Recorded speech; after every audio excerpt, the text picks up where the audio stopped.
Good morning. It's Marcia. I'm going to call my journey Travels with Mattie, so I have some anonymity. I uh, I just thought I was taping and I wasn't taping, which is too bad because I thought I was doing a pretty good job. Oh well, round two. Um, I'm 1 week from the close on my house. I have found a slot for my rig that I'm going to call Joy. My rig's going to have a name. Uh, let's see. I think I wanted to talk about courage because people think I have courage, and I don't know that it's courage. I think I have faith and I have intuition. When I was young, I used to watch the streets of San Francisco and the weather reports from San Francisco. I was living in the Boston area, and I thought that would be the perfect place for me to live. And at 19, with about $300 in my pocket, I moved to San Francisco. A suitcase, I think, maybe two, not much. I was staying with my sister's either current boyfriend or ex-boyfriend. I never quite understood that. And within a month or two, his brother had taken his life. He'd hung himself in the shower. That was pretty freaky. And I know today that his brother was a paranoid schizophrenic, but I didn't go home. I couldn't go home. For me, when I make one of these moves, it's like to stay is more uncomfortable than to move. That's where I don't think it's courage, because to stay, I would end up depressed, and I'm uncomfortable. Here in Franklin, I love the area. I love those of you who are going to be following my journey, but I don't love the mindset of the people here. I really, really, really, I just think it's God's biggest joke that he put me here. So to stay, I would be miserable. At least to stay permanently. I may be here a few months of the year, but to stay permanently, I would be miserable. So that's been true of all my moves. I wasn't, I got uncomfortable with where I was, and it was time to take the next action.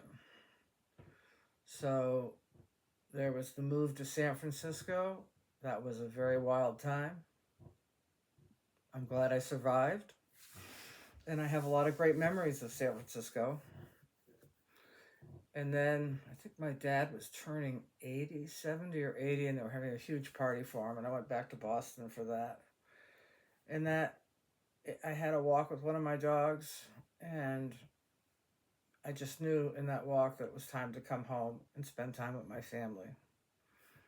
And I just bought a house in Oakland. Just bought a house. Maybe I'd been in it 6 months. I don't even think that. And 6 weeks later, I was living in Uxbridge, Massachusetts. And I ended up buying a house in Franklin, Massachusetts, which is sort of wild. Now that I'm in Franklin, North Carolina. And I had no regrets. I'm really thrilled I got to be there for, I think, about 15 years of my parents' final years. I have no regrets. I got to know my parents as adults. I met, married, and divorced Devin's father, and I had Devin. I got to open a business. I got sober in Massachusetts. They had really good, they had a lot of opportunities for recovery in the Boston area. The meeting list looked like a small book. I had no regrets, but I knew that I didn't want to be in Massachusetts when my dad passed. I didn't want that loss to be that abrupt for Devin. And I knew I didn't want to raise Devin in a city. Cities for children were too frightening for me. So my friend Stephanie was moving to Franklin, North Carolina, and her family went back generations in Somerville. So I helped her move down there one weekend, and I'd always wanted to find a place that was like Vermont in the 60s. And back then, 15, 18 years ago, Franklin was a lot like that. And again, 6 weeks later, I owned a house in Franklin and was living in Franklin, North Carolina. And it was a rough adjustment. I think moving's always a rough adjustment. It's never smooth. It doesn't have to be as dramatic as your roommate killing himself, but it's a rough adjustment. Making new friends. I mean, it was easier because I had AA, and it was easier because Devin was in school, so I met people that way. But it takes time to make friends and go through stuff together. And so that part of it was difficult. But Franklin was just like Vermont in the 60s. Even the mindset of the people who lived here. Very Republican, very Christian and judgmental, which sort of isn't Christian, but that's besides the point. And I've loved it here. I mean, it's absolutely beautiful. It's stunning. I love the environment. But these are not my people. I mean, the people who are watching this video, these are my people, but the people at large are not my people. And, the Serenity Prayer says, the courage to change the things I can and the wisdom to know the difference. Well, I'm not changing Franklin. Franklin is changing because more and more people are moving here, because those who can afford nice homes discovered Appalachia during the pandemic. But I suppose the pandemic was the beginning of me knowing I was going to leave, because it was unacceptable to me that people did not get vaccinated. To me, that wasn't a personal choice. To me, it's no different than secondhand smoke. I seem to be very susceptible to COVID. I've had it at least 4 times, maybe 5. I'm losing track now. Since vaccines, it's not that big a deal. The hardest part is that it lingers. But for whatever reason, I am susceptible to COVID. And the one time I had it before vaccines were available, I was sicker than I've ever been in my whole life, and so wasn't Devin. I mean, I couldn't even get up to make a cup of tea for several days. So to me, social responsibility is not hurting your neighbor. So to not get vaccinated was being socially irresponsible. And people here were dying right and left. I mean, for a small town, they were dying right and left. And, people just stuck to this. I'm not sticking something I don't know in my body. But we do it all the time. We take heart medication. We don't know what's in it. Insulin, we don't know exactly what's in it. I take blood pressure medicine. I don't know what's in it. I don't ask. It just keeps me healthy. So that was probably the beginning of my leaving. And, Devin found his way to Hendersonville and into a marriage and a child and all the struggles of the first year and a job that he's excelled at. And he's got his life. And it's sort of time for me to find mine. Because as much as I love all of you who will probably be watching this video, these are not my people. I have been in communities that were my people. Provincetown, Cambridge, Massachusetts, San Francisco, Berkeley, Oakland.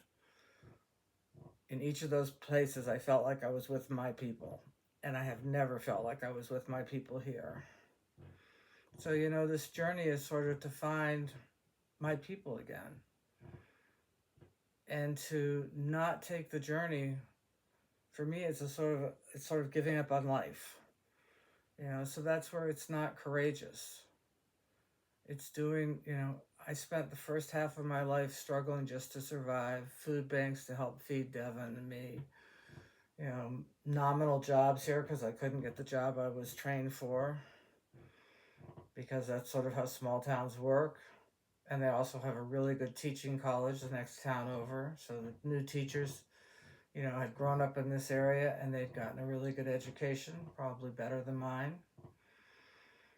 So I subbed for a really long time, off and on for 15 years, and I loved that. I became like a professional substitute. I loved being part of that community. But these are not my people. And so to stay would be to settle into something I'm not really comfortable with.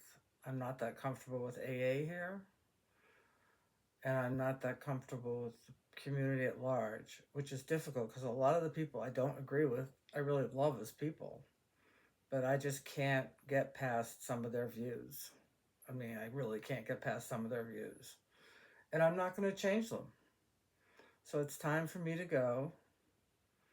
I'm not leaving the area for probably another 4 or 5 months. I'm not going to try traveling for the first time in the middle of tourist season.